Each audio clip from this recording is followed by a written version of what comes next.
पाटलिपुत्र की भव्य नगरी में सम्राट अशोक सिंहासन पर विराजमान थे। उनकी रेशमी धोती, सोने का मुकुट और आभूषण उन्हें शक्तिशाली और प्रभावशाली बनाते थे। महल में ब्राह्मण, मंत्री और सेनापति मौजूद थे जो उनके आदेशों का पालन करने के लिए तैयार थे। अशोक का साम्राज्य तब सबसे विशाल और समृद्धि से भरा हुआ था। कालिंग की धरती पर भयंकर युद्ध हुआ। टूटे हुए रथ, घायल सैनिक, रोती महिलाएं और डर के मारे बच्चे चारों ओर थे। सम्राट अशोक ने अपनी आंखों से रक्त रंजित भूमि देखी और पहली बार विजय का भार महसूस किया। इस रक्तपात ने उनके मन में गहरा प्रभाव डाला और उन्हें अपने कर्मों पर पुनर्विचार करने के लिए मजबूर किया।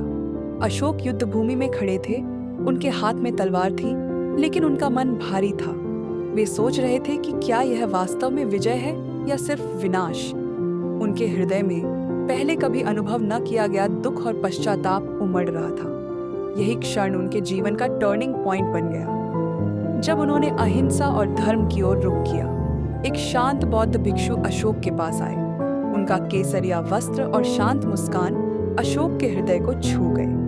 भिक्षु ने उन्हें बताया कि सच्ची विजय युद्ध में नहीं, बल्कि करुणा और धर्म के मार्ग में है। अशोक ने शिक्षा को अपनाने का संकल्प लिया और अपने साम्राज्य में अहिंसा और धर्म के प्रचार की योजना बनाई। अब अशोक युद्ध नहीं करते थे, बल्कि धर्म और अहिंसा का प्रचार करते थे।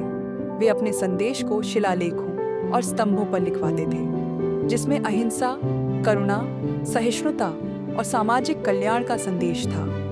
सम्राट अशोक ने अपने प्रजा को इस तरह देखा जैसे सभी उनके बच्चे हों। उनका उद्देश्य था कि राज्य में सभी सुखी, सुरक्षित और सम्मानित महसूस करें।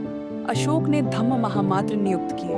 वे गांव-गांव जाकर लोगों की मदद करते, बीमारों और गरीबों की सेवा करते।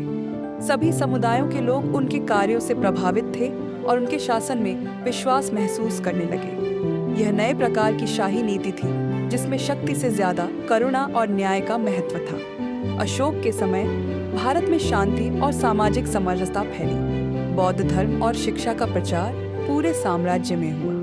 सम्राट अशोक की कहानी आज भी हमें प्रेरित करती है कि बदलाव संभव है और करुणा और धर्म ही सच्ची शक्ति है।